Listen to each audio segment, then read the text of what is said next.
Praise the Lord everyone. दोस्तों, अच्छा पेड़ बुरा फल नहीं ला सकता और ना निकम्मा पेड़ अच्छा फल ला सकता है। जो पेड़ अच्छा फल नहीं लाता वह काटा और आग में डाला जाता है। अतः उनके फलों से तुम उनकी पहचान कर लोगे। मत्ती रचित सुसमाचार उसका 7वां अध्याय और उसकी 18 से लेकर 20वीं आयत में ऐसा लिखा हुआ है। तो दोस्तों, एक बार फिर से हम आपका स्वागत और अभिनंदन करते हैं आपके अपने YouTube channel Way to the Truth में। और आज की जो मोटिवेशनल कहानी हम आपके लिए लेकर आए हैं दोस्तों, वो इसी वचन के ऊपर आधारित है। तो चलिए दोस्तों, कहानी की शुरुआत करते हैं।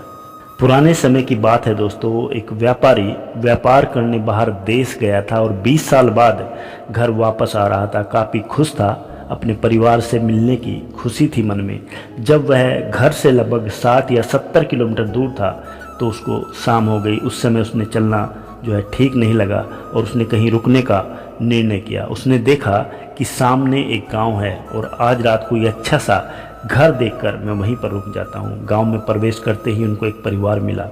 उसने सोचा कि यहीं पर पानी मांग कर देखता हूँ, अगर मुझे उनका व्यवहार अच्छा लगा तो यहीं पर रुक जाऊँगा। उसने पानी मांगा।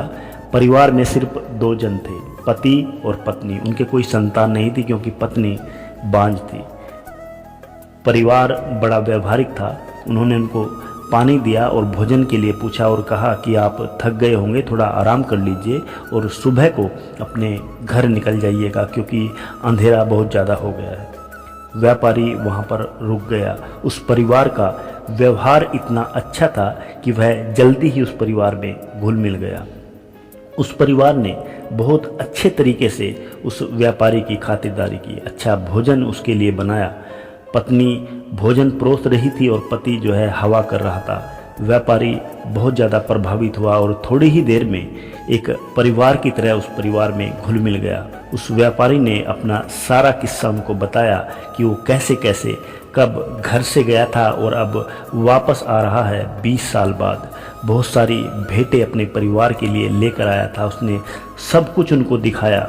उसके पास में बहुत सारा धन था, हीरे जवाहरात भी थे और जो अपनी पत्नी के लिए लेकर जा रहा था गहने, वह भी उन्हें दिखाए।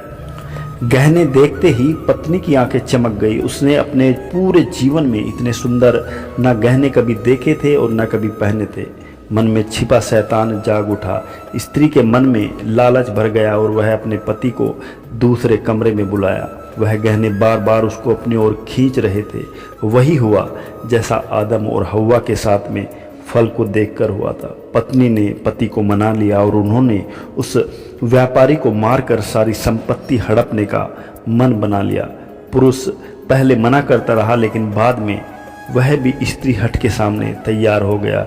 उन्होंने उस व्यापारी को मारकर जंगल में गाड़ दिया और सारी संपत्ति हड़प ली।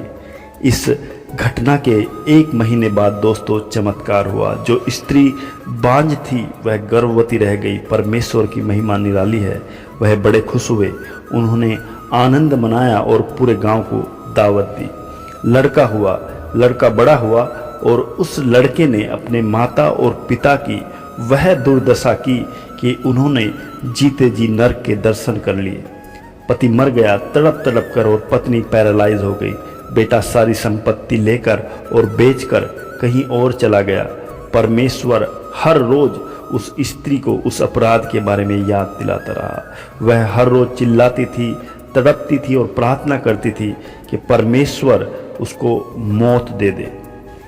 दोस्तों, कहानी का सार यही है, जो जैसा बोता है वैसा ही काटता है। जो जैसा बीज बोएगा वैसा ही फल पाएगा। जिस नाप से तुम नापते हो उसी नाप से तुम्हारे लिए भी नापा जाएगा।